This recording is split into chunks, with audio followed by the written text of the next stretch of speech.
momento em que o uso de máscaras tem se tornado uma questão de posicionamento político, de lugar de fala e cancelamentos, nós do Soteroprosa decidimos sair um pouco dessa tensão, né, e por isso convidamos o professor Josias Vicente de Paula Júnior para falar um pouco sobre como ele entende quais são, né, as contribuições de ser um liberal de esquerda. Josias de Paula Júnior é doutor em Sociologia e professor do Departamento de Ciências Sociais na UFRPE, Universidade Federal Rural de Pernambuco. Ele pesquisa as áreas de cultura e política, integrando o grupo de estudos de crítica cultural e arte. Atualmente participa do grupo de pesquisa nacional, BNFB, Bolsonarismo, Novo Fascismo Brasileiro. E também temos Gabriel Brito, que é sociólogo, doutorando em antropologia pelo FPE e membro também do Soteroprosa, e eu, Tiago Pinho, né, doutorando em ciências sociais pela UFBA. Josias, queria te agradecer primeiro por participar, né, por aceitar o convite. E para a gente não perder tempo, eu vou ser bem direto, mas com a pergunta mais para quebrar o gelo, tá certo? Recentemente, o professor Alexandre de Jesus, né, que é nosso amigo, aqui meu e do Josias, né, participou de uma live na UFPB, o link vai estar na descrição do vídeo, né, em que ele relacionou a trajetória dele ao modo dele próprio fazer teoria, né, que essa era a pauta, né, do convite que ele, né, aceitou, tais como a escolha de tema de pesquisa e posicionamentos pessoais e políticos, né, ou seja, a relação entre fazer ciência ao mesmo tempo com o posicionamento e a trajetória dele. Então, eu gostaria, Josias, que tu falasse um pouco sobre sua própria trajetória, para a gente começar, né? Por que fez ciências sociais, quais temas pesquisou, e para introduzir o tema, né, do diálogo de hoje, como você chegou ao liberalismo, tal como você o defende. Toca pouco. Olha lá. Para quem vai ficando velho, falar do percurso acaba tomando tempo. Bom, eu como, né, boa parte daqueles que vão para as humanidades, tinha já com certa, digamos, com certa antecedência em relação ao vestibular, né, no meu caso. Eu sabia que seria algo das humanidades, talvez com exceção de jornalismo, que eu colocava na mesma... Enfim, tive uma época que postulei isso aí. Mas a escolha por ciências sociais, né, ao invés, por exemplo, de filosofia, história, foi talvez uma influência, talvez mesmo, porque eu não tenho tão claro isso, mas talvez a influência de uma professora que eu tive no primeiro ano, na época científica, hoje do médio, né? Primeiro ano do ensino médio, que era uma matéria de filosofia, estava recém voltando, né? O meu colégio, inclusive, era uma exceção que ele oferecia, embora apenas no primeiro ano. Mas a professora, a formação dela era ciências sociais, né? A professora Teresa Caú, já falecida, e que era uma professora que me marcou muito, né? Porque naquele ano foi a matéria que eu mais gostei, mais estudei. E eu fui, como quase todos de minha geração, uma das pessoas que participaram da formação do PT, né? Em 89, na primeira eleição para presidente, eu tinha 14 anos, mas eu militei muito, muito. Foi um dos anos que eu mais militei na minha vida. Eu não era, a princípio, petista, ou seja, em 14 anos eu era um brisolista empedernido no primeiro turno. Como vocês devem saber, aqui no Recife, né, naquela eleição, o PT teve uma força muito grande, né? Ou seja, no primeiro turno, Lula só ganhou aqui em Pernambuco. Aliás, salvo engano, já faz muito tempo, mas salvo engano, acho que Pernambuco foi o único lugar onde o PT ganhou os 2 turnos, né? Muito também por influência de Miguel Arraes, que era o governador da época, que apoiou Lula, digamos, traindo o candidato do seu partido, que era o Ulisses Guimarães. Então, o movimento, aquilo não passou por mim sem sem me arranhar, né? Então, no segundo turno, que era uma eleição um pouco como foi essa de Bolsonaro, ou seja, um candidato muito fora, né, do aceitável, eu me engajei na campanha de Lula, até também porque Brizola teve um engajamento decisivo, né, inclusive para a votação que Lula vai ter, e aí enfim, começa a ter contato com o PT, e isso perdura durante muito tempo. Então fui um militante do PT,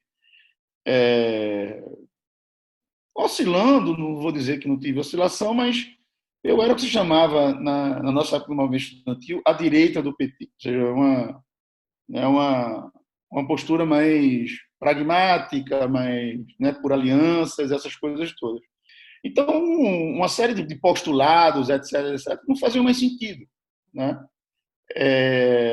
Eu já vinha rompido com o marxismo, né? Gabriel como ex-aluno, tem passagem curiosa sobre isso, porque ele já entrou no curso marxismo bem arraigado, tá? E por provocação, né, tentei fazer com que a gente dialogasse para chegar num aprofundamento maior sobre isso. Mas eu fiquei bastante perdido, porque tem uma coisa, eu já estou me alongando bastante, tá vendo? A pergunta, mas é o seguinte, o afastamento a esse núcleo político, ele não significa só uma escolha intelectual, uma escolha racional. Existe um pouco não, veja, existe consideravelmente aquilo que a gente hoje chama de cultura de cancelamento, né? Então, deixar de ser um petista, né, deixar de votar no PT, etc., sobretudo numa cidade como Recife, ou seja, que é um dos redutos mais fortes do lulismo, é você sofrer uma série de tipos de afastamento, de rompimento, inclusive, rompimento de pessoas que se diziam amigas suas. Então, isso desnorteia muito, né, porque isso envolve uma carga de afeto muito grande e também outras coisas, né, natureza profissional, etc., que me fez sacudir muito mais do que seria necessário, né, se a gente tivesse uma cultura democrática, né, uma cultura de liberdade e de respeito maior pela opinião das pessoas, né, inclusive de ouvi-las, né? Então, me aceitar liberal demorou. Foi uma coisa, mas assim, demorou nesse sentido, né? Então eu chegava perto e depois eu mesmo me punha em duro. Mas foi inevitável, né? Eu tenho muita seriedade, né, do ponto de vista intelectual. Eu não tinha mais sentido aquelas ideias, aquelas práticas, e eu pus a cara a tapa, né? É isso. Massa. Então, assim, Tiago, você já tem uma consideração, né, sobre essa fala? Que é interessante falar de uma esquerda liberal ou de uma postura liberal dentro da esquerda, porque quando você pega, por exemplo, a ideia de esquerda liberal, né, principalmente quando você pega a literatura de alguns autores como Zizek e por aí vai, eles associam muito ao Partido Democrata norte-americano, e é uma certa postura específica que não tem a ver tanto com aquilo que a gente entende por liberal. Porque se você fala que é liberal aqui no Brasil, você é conservador, você é de direita, seja lá o que for, né? Então, às vezes eu tento, para não confundir, inclusive, minha própria cabeça, porque eu escrevo sobre esquerda liberal, eu tento fazer uma diferença entre esquerda libertarianista, né, que é uma esquerda que tenta incorporar os princípios do liberalismo, e talvez Josias se encaixe nisso, não sei, né, que parece que sim, e uma esquerda que liberal que, como é que eu posso dizer? Quando o Zizek fala da esquerda liberal, ele pensa basicamente em indivíduos que falam de políticas identitárias, de grupos que falam muito de identidade, de gênero, de raça, de lugar de fala. Então, quando o Zizek ele pensa, né, e fala da esquerda liberal, ele não só ele pensa no Partido Democrata norte-americano, mas uma certa tendência dentro da esquerda que cada vez mais ganha força. O que é interessante, ou seja, você tem ao mesmo tempo Ou seja, essa esquerda liberal não necessariamente é uma esquerda que incorpora o liberalismo enquanto pensamento. Ela tem um nome de liberal, não sei nem porquê, na verdade, porque, de maneira geral, os liberais não consideram, né, o liberal da esquerda liberal como sendo válido, né, como se fosse uma espécie de exagero. Então, às vezes, eu tento dividir dessa maneira até para facilitar. Né? Então, você tem, por exemplo, essa esquerda, né, que é libertarianista, que incorpora o liberalismo propriamente dito, é fiel ao pensamento liberal, tenta incorporar. E você tem essa esquerda liberal, que às vezes não tem nada de liberal, né? Ela tem o rótulo, né, the liberal left, ele tem um rótulo de liberal, mas no final das contas, quando eu trabalho mesmo, é basicamente essa esquerda que tem certas características específicas que depois eu vou falar, né? São 4 características que eu vejo e que dificultam, inclusive, o diálogo, como o José está falando. Eu acho que é uma das consequências desse tipo de movimento da esquerda liberal, digamos assim, né? E que não tem, de novo, nada a ver propriamente com o libertarianismo, né? Não tem nada a ver propriamente com a esquerda que tenta incorporar, né, a doutrina liberal, como no caso de Josias. Na verdade, aí é que está. O certo a fazer, quando a gente debate, inclusive no Brasil, seria não falar de esquerda liberal nesse sentido, porque a gente já tem uma outra conotação. Mas, enfim, está na literatura, né, e a gente vai ter a oportunidade depois de debater um pouco mais. Eu queria saber agora justamente isso. Quais as distinções, né, começando agora pelo Josias, sobre como você vê a esquerda, né, e o liberal, ser um liberal de esquerda no Brasil e, né, se você também tiver alguma consideração para falar sobre ela nos Estados Unidos, no caso, como o Tiago falou, esquerda liberal lá nos Estados Unidos. Olha, eu acho, bom, para começar, talvez vou falar algo que soe estranho, porque eu não vejo muita gente falando, mas eu não acho que hoje esse dístico, né, direita-esquerda, ele ajude muito. Na questão de ser contra ou a favor, é que ele não ajuda muito do ponto de vista explicativo. Né? E eu ouso dizer o seguinte, a esquerda, né, como a gente diz, que ela tem, né, ela tem maioria no debate público, no debate acadêmico, durante um certo tempo se qualificava de forma diferente. Então, o que é que você é? Veja, se você voltar em algumas décadas, né, o que é que cada um... Não, eu sou socialista, eu sou comunista, não é a mesma coisa. Né? Dentro do comunismo, eu sou stalinista, eu sou maoísta, eu sou trotskista, eu sou guevarista, foquista, entendeu? Eu sou social-democrata, eu sou liberal clássico, eu sou liberal conservador. E essas definições é que esclarecem. Né? Por exemplo, eu mesmo me dizer liberal tem um conjunto de coisas muito diferentes, ou a pessoa se assumir socialista e tal. E aí, em dizendo isso, veja, aqui no Brasil ou em qualquer lugar, essas denominações fazem sentido e às vezes até por contextos, por contingência. O que é possível dizer, assim, tentando uma generalidade maior, é o seguinte, talvez para ficar mais claro que eu estou querendo dizer o seguinte, em nenhum lugar, praticamente, o liberalismo ele é de direita, é considerado direito. Né? Você tem, basicamente, o quê?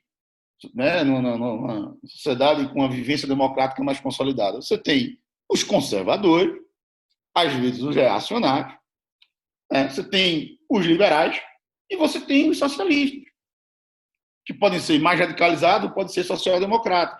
Agora, na dinâmica, aí teria, né, assim, na dinâmica histórica americana, lógico que essas coisas são muito complexas, porque o que a gente coloca hoje como assim, a esquerda, né, sendo o Partido Democrata, bom, há de se lembrar que o Partido Democrata ele foi o último a abrir mão da escravidão. Né? Eram os republicanos que foram fortes na luta anti-escravista. Não, é isso.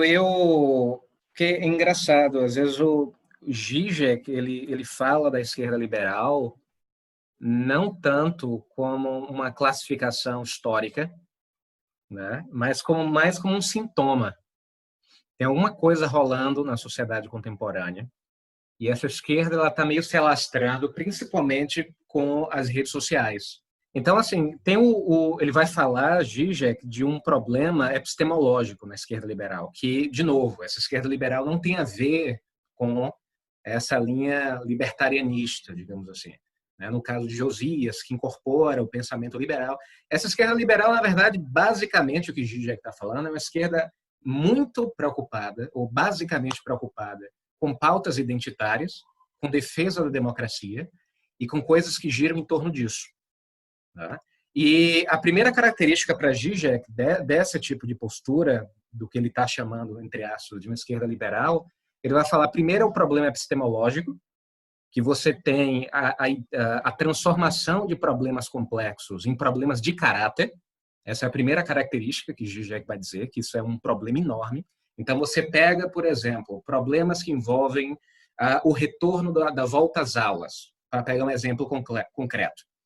Um problema extremamente complexo, mas é resumido a uma polaridade entre indivíduos superlegais, que querem manter suas crianças na casa, e indivíduos malvados, que só pensam em dinheiro e por aí vai. Né? Esse tipo de esquerda, vai dizer Zizek, ele é muito comum pelas redes sociais, ganhou força por conta das redes sociais.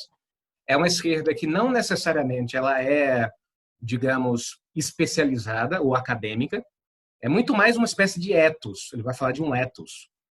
Existe uma espécie de cultura que não necessariamente tem a ver com a academia, o pensamento acadêmico, ou mesmo o pensamento da própria militância. E para Zizek, é esse tipo de esquerda que transparece para o público, principalmente para os reacionários, vai dizer Zizek. Quando os reacionários olham para a esquerda, né, principalmente nas redes sociais, eles, de maneira geral, observam essa esquerda liberal. Né? Então, a imagem que eles têm da esquerda é uma esquerda liberal. Né? Um reacionário ele não enxerga essa complexidade que a gente está debatendo aqui. Né? Pelo contrário, eles criam uma caricatura, né, do que é ser de esquerda, e essa caricatura, de maneira geral, ela é reforçada com postagens, com memes. A gente só reforça. Eu lembro do grupo da UNEB, que eu participo, e é cada coisa estranha que rola lá. Mas, enfim, o primeiro problema é o epistemológico, que ele vai dizer. O segundo problema é o ético, que ele vai falar de uma espécie de prazer que a esquerda liberal tem com o desvio de caráter do outro. Aí já é um outro debate, não tem a ver com argumentos nem nada. Tem a ver com o sentimento que eu tenho de que o fracasso do outro, de alguma maneira, alimenta a minha própria definição de identidade. Para Zizek, existe uma espécie de prazer envolvido, né? O que é interessante. Ele faz essa análise psicanalítica, né, dessa esquerda liberal. Existe um prazer envolvido no deslize ético do outro. Ou seja, eu não estou apenas reduzindo o problema a um problema de caráter.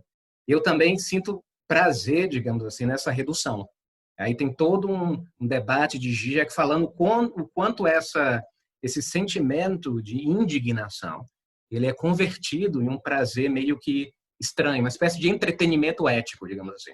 Eu até escrevi num artigo no ensaio lá do Soteroprosa, que eu chamei de orgasmo ético, né? Porque, no fundo, para Zizek, a esquerda liberal não é identificada com um grupo em nenhum movimento histórico, mas muito mais uma atitude ou um ethos de vida que você observa em indivíduos que às vezes não tem nada a ver com faculdade ou academia ou militância. É uma espécie de coisa maior que está rolando aí.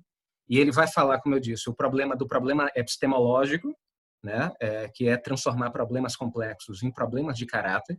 E isso se aplica até a coisas como racismo, homofobia, que são transformados em problemas de caráter. Fulano, malvado, enfim, a gente já observa isso há muito tempo. O problema ético, né, e aí vem o lado psicanalítico de Zizek, que existe um entretenimento por trás, então por trás da indignação existe todo um mercado do entretenimento ético, porque o entretenimento ético é um mercado. Não adianta simplesmente dizer que é uma bizarrice de um indivíduo, não. Existe um mercado que alimenta esse público. Né? E aí ele tenta entender um pouquinho o que é que isso significa, que entretenimento é esse. O outro problema é o problema metodológico, que Zizek vai dizer, porque é o seguinte, essa esquerda que ele está chamando de liberal, que é esse ethos, né, que é esse modo de vida, ela se alimenta do universo científico, ela se alimenta da legitimidade científica, mas ela não quer pagar o preço do trabalho científico. Ou seja, ela usa conceitos, ela usa referências, mas ela não se dá o trabalho, muitas vezes, de seguir o percurso de pesquisa, de argumentação. Então, é como se ela pegasse a melhor parte da ciência, né, que é a parte da legitimidade, e deixasse o lado da contingência, do debate, da reflexão, da pesquisa, do erro, de lado. Né? Então, esse lado mais custoso de fazer ciência desaparece. E eu fico só com a legitimidade do conceito. E aí, o trajeto do conceito some, porque o conceito parece que, por exemplo, conceitos como estrutura e sistema, que são, segundo Zizek, usados muito pela esquerda liberal, e são usados como passe de mágica. Então, você usa lá e você esquece do percurso, parece que a coisa é autoexplicativa. O ponto é que Zizek parece que ele não tem ethos, né? É o papo que ele consegue fazer uma análise muito legal, né? Ele faz uma análise muito legal, o Zizek, mas parece que ele não participa de ethos nenhum, né? A gente poderia chamar ele de homo acadêmicos, né? Inclusive, a partir do homo acadêmicos, ele tentando levar para fora da universidade o que se restringe à universidade, né? Que eu acho que é um debate que a gente já tem pessoalmente, né? Que é, resumido, exigir que as pessoas lá fora falem do jeito que um cara que passou 10 anos, né, de formação para se tornar um doutor fale, né? O que é impossível, obviamente. Mas eu puxo toda essa problemática pelo seguinte, né? Que é um posicionamento agora meu, né? Intelectual, mesmo falando assim, que eu acredito que é uma abordagem, se eu não me engano, muito ligada à escola de Edimburgo, né, da sociologia da incerteza. Posso estar enganado, né? Mas, resumindo, isso significa que não tem condições de explicar a realidade. A realidade, ela está aí acontecendo, né? Então, eu queria justamente trazer, quando vocês falam que o debate é muito simples, que tem um problema epistemológico, eu queria entender qual é o posicionamento de vocês, a opinião de vocês sobre as coisas, né, estarem acontecendo independente de a gente estar teorizando, né? Eu não sei se eu fui muito claro, eu posso me esclarecer um pouco mais, mas resumindo, eu estou tentando dizer, será que a gente não está o tempo todo pedindo para que o mundo se adeque à nossa percepção e entendimento sobre ele? Sim. Inclusive, a gente já falou isso, né? Você falou desse rigor que às vezes a gente cobra do outro, esse rigor conceitual e por aí vai. Só que, ao mesmo tempo, e eu não tive tempo de desenvolver isso, e talvez em outra oportunidade, o desdobramento desse critério epistemológico é o que, inclusive, Josias falou, que quando eu reduzo o problema complexo a um problema de caráter, não tem debate, não tem escuta, não tem. Né? Então, por exemplo, se Josias fala que ele é um liberal, ele vai ser automaticamente excluído do papo. Ele vai ser automaticamente, não precisa nem abrir a boca. Então fica difícil quando... Então não é só um rigor conceitual, teórico, tem implicações práticas aí, que é o seguinte, se eu uso outras formas de critério, né, tem um critério estético, enfim, tem uma viagem aí. Se eu uso outras formas de critério, eu vou bater um papo com Josias. Né? Eu vou chamar Josias, ou pelo menos, não é que eu vou concordar com Josias, mas pelo menos vou deixar o cara falar, no mínimo. Mas na hora em que eu uso outros critérios, eu já tenho um campo pré-definido, né? O campo de jogo já está dado, né? As peças do tabuleiro já estão dados, e Josias, por exemplo, não está no tabuleiro. Porque muitas vezes essa relação entre esquerda e liberalismo já é taxada de antemão. Né? Então, para mim, não é só um problema teórico, envolve justamente a maneira como a esquerda enxerga a si mesmo e os pontos de contato que ela cria entre si, como a gente está fazendo agora. Mas acaba ilustrando isso que, veja, que a gente falou aqui, que é uma dificuldade da esquerda de ver o outro. Tá? A esquerda, sobretudo aqui, e aqui, digamos, a referência que eu tenho é o Brasil, tá? Para ficar mais fácil. Né? De tentar entender, como você falou agora, o que sou eu? Né? Por exemplo, o que é que de fato significou o abandono do projeto comunista? Isso não é pouca coisa, tá? Não é pouca coisa. A maior ente, a maior, né, força política do século XX de esquerda no Brasil foi o Partido Comunista do século XX, né? Até enfim, o processo de nascimento do PT, etc. E aí nasce uma nova hegemonia. Mas foram décadas e décadas e décadas com a assunção identitária de vida do comunismo. Então, isso não é pouco. Então, o que é que significou isso? Eu, quando, né, digamos assim, eu sou essa esquerda que tem um certo senso comum de esquerda, né, que paira nas redes sociais, nos debates. Então, assim, eu detesto o capitalismo, eu sou anticapitalista. Ok. Certo. E o que é que se propõe? Não é? Isso não é pouca coisa. Política, não, porque isso é política no sentido maior, a escolha da vida, né? A escolha dos grandes valores da vida coletiva. Na política não tem espaço para você tirar uma coisa e não colocar nada. Percebe? Então, uma série de autocríticas e um pensamento minimamente delimitado de um discurso, e ninguém está falando aqui de um plano estabelecido, de um plano pré-fabricado, porque isso nenhuma ideologia hoje, né, se propõe a dar. Embora o marxismo, por exemplo, tenha sido um grande representante desse tipo de panaceia, né, e de remédio universal.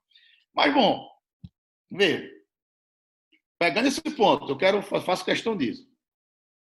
Me parece que o texto essa colocação, perdão, não é o texto, essa colocação de Zizek expressa um pouco ou muito desse desconhecimento, tá, da esquerda em relação aos processos. Por quê? Veja só.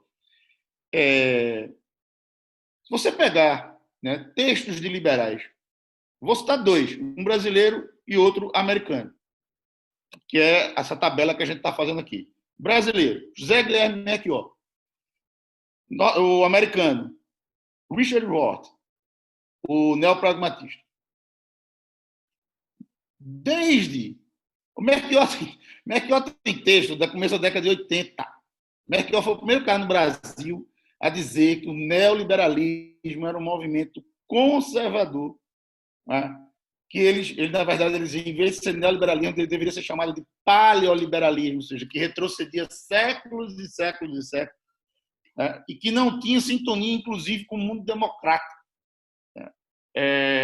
Pois colocava de lado todas as conquistas sociais, né, em nome de uma volta a um Estado que deveria garantir só a ordem, né, deixando de lado, relegando as funções que o Estado deve ter para garantir, de fato, a liberdade das pessoas, que ninguém é livre, evidentemente, se tem fome. Isso eu falo, veja, em 1981, chama-se O Argumento Liberal, texto de Zé Guilherme Melchior, publicado no Estado de São Paulo, salvo engano, 81, e ele já fala de Hayek, né, e diz, isso aí não serve, muito menos serve para o Brasil, um país que é marcado pela miséria. E veja, o que é que Melchior, entre outras análises, faz? As sucessivas mudanças dentro do marxismo, veja, não falar na esquerda, do marxismo. E por que isso é importante? Porque isso, na verdade, para dar o final, isso que Zizek está falando, isso não é uma esquerda que ele deveria chamar de liberal.